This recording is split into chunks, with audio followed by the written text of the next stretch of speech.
Thank you, Lord. Salamat.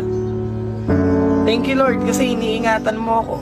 Salamat, Panginoon, kasi yung magulang ko hindi mo hinahayaan na magkasakit. Panginoon, salamat kasi yung blessing lagi mong binibigay sa pamilya ko. Salamat, Lord, kasi kahit mahirap, pinaparamdam mo sa akin na kaya ko. Salamat, Panginoon, kasi sa dinabi-dami ng problema, bakit ako? Salamat, Panginoon, kasi china-challenge mo yung buhay ko. Alam niyo po, ikaw na nanonood, minsan magpasalamat ka sa Panginoon.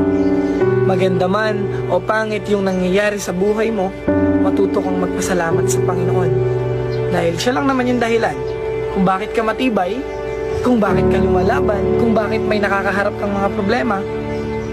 China-challenge ka ng Panginoon dahil alam niyang kaya mo. Alam niyang mapagtatagumpayan. Kaya thank you, Lord. Salamat, Panginoon, kasi makulit man ako, nakakalimutan ko man madalas na manalangin sa'yo. Hindi man ako nakaka-attend ng simbahan para humingi ng patawad sa'yo. Salamat kasi lagi kang nandyan. Ginagabayan mo yung pamilya ko, binibigyan niyo po ako ng lakas, tinutulungan niyo po akong bumangon. Kaya bago po ako magtapos, gusto kong iwan sa inyo to.